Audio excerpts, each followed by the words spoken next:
RJD के पूर्व सांसद रामा सिंह ने पार्टी से इस्तीफा दे दिया है। रामा सिंह ने मंगलवार को आरजेडी की प्राथमिक सदस्यता से इस्तीफा दिया।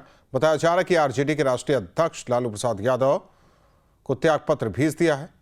रामा सिंह ने हाल ही में आरजेडी की सदस्यता ग्रहण की थी। रामा सिंह एलजेपी रामविलास में शामिल होंगे। बताया जा रहा है कि रामा सिंह वैशाली या शिवहर से लोकसभा टिकट चाहते थे। टिकट नहीं मिलने के कारण रामा सिंह का आरजेडी से मोह भंग हो गया था। शायद यही वजह हो सकती है जिस वजह से रामा सिंह ने आरजेडी से इस्तीफा दिया है। गौरतलब है कि रामा सिंह 5 बार विधायक और 1 बार सांसद रहे हैं। किसी जमाने में वो रामविलास पासवान के खास हुआ करते थे। रामा सिंह का नाम 90 के दशक में तेजी से उभरा था। देखिए, बिल्कुल राष्ट्रीय जनता दल के विपरीत जो है हम लोग की भूमिका होगी और इसके खिलाफ जाकर के हम लोग काम करेंगे।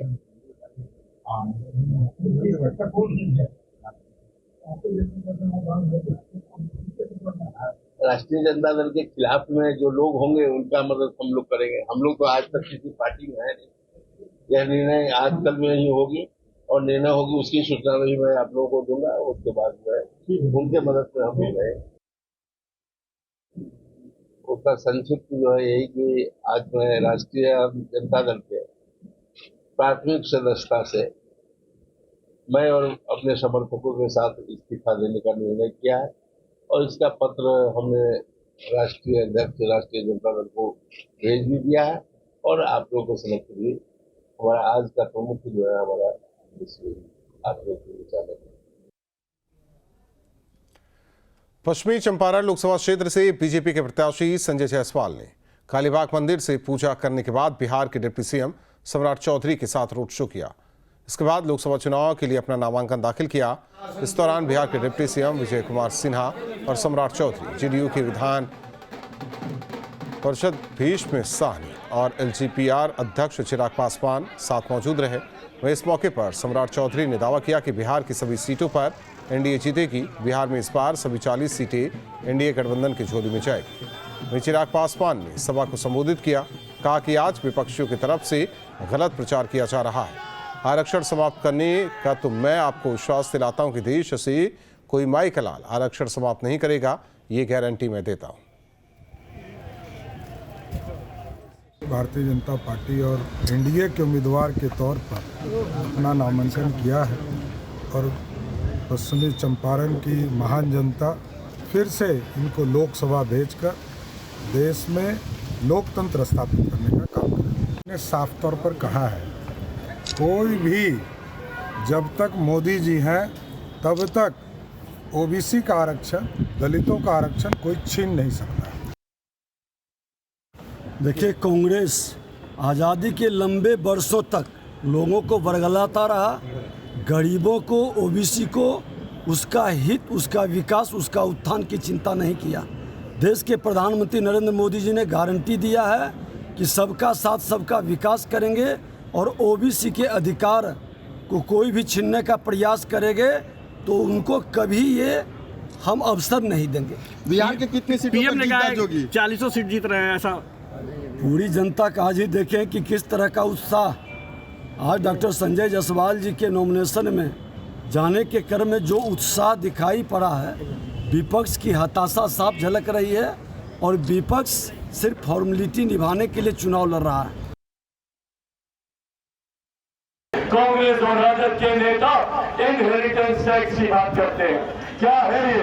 इनहेरिटेंस टैक्स का मतलब है कि जितनी भी संपत्ति आप लोग के पास है, भले आप किसान हो, आपकी खेती हो, खेत की जमीन हो, या कोई मजदूर की संपत्ति हो, या महिलाओं का जेवर गहना जो भी हो, जब ये सरकार आएगी, कांग्रेस और राजद के जब नेता जीतेंगे तो ये लोग उस पर भी टैक्स लगाएंगे और आप लोगों की 55% संपत्ति ये लोग सरकारी खजाने में ले जाएंगे।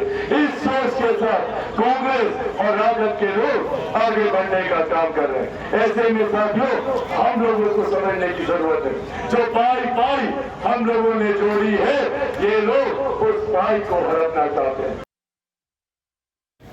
भारतीय जनता पार्टी और एनडीए के उम्मीदवार के रूप में चौथी बार चुनाव लड़ रहा हूं। 50,000, 1,11,000 और 2,94,000 की पिछले 3 चुनावों की जीत हुई है और यह मोदी जी के उस मेहनत का का कारण है, जिसके कारण कि हर बार लीड बढ़ती गई। एनडीए गठबंधन जिस तरह से एक है, जिस तरह से प्रत्येक कार्यकर्ता हम सबों के लिए पूर्ण रूप से समर्पित है, वैसे दिख ही रहा है कि यहाँ पर एक बड़े मार्जिन से चुनाव एनडीए जीतेगी और सभी 40 सीटों पर जीतेगी। निश्चित रूप से हम जीत रहे हैं। जिसको मिर्ची लग रहा है, जिसका एक भी सीट नहीं आ रहा है, वो बौखलाया हुआ है। हम तो 40 का 40 सीट जीतेंगे। ओबीसी आरक्षण को लेकर भी प्रधानमंत्री ने कहा है कि कांग्रेस का एक षड्यंत्र चल रहा है जो आरक्षण का दुष्प्रचार। निश्चित रूप से आप उनका मैनिफेस्टो पढ़िएगा तो आपको एकदम क्लियर पता लग जा रहा है कि हम लोग का आरक्षण काट के किसको दिया जा रहा है। उसमें एकदम स्पष्ट है, वो आप पढ़िए। सभी हम जागरूक, हम सभी बुद्धिजीवी लोगों से कहेंगे कि उनका जो मैनिफेस्टो है उसको पढ़ना चाहिए और पढ़ने के बाद ही जो है वो अपना काम करना चाहिए कि वो क्या करना चाहते हैं, देश को टुकड़ा टुकड़ा फिर से करना चाहते हैं। लोकसभा चुनाव को लेकर बेतिया के निवर्तमान सांसद संजय जायसवाल ने आज अपना नामांकन का पर्चा भरा।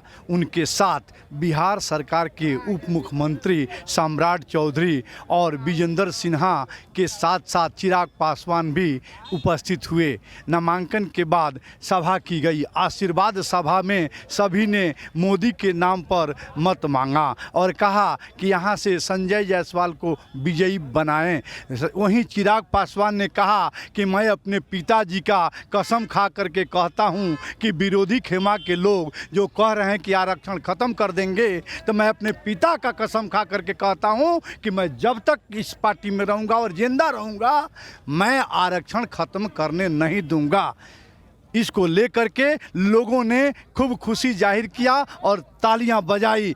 उसके बाद देखा गया कि जैसे ही चिराग पासवान स्टेज छोड़कर उतरे और जाने के लिए तैयार हुए, लोगों की जो भीड़ बड़ी थी लगी थी, वो भीड़ उनके पीछे दीवाना हो गई और बाद में स्थान खाली हो गया। बेतिया से न्यूज़ नेशन सत्येंद्र पांडे।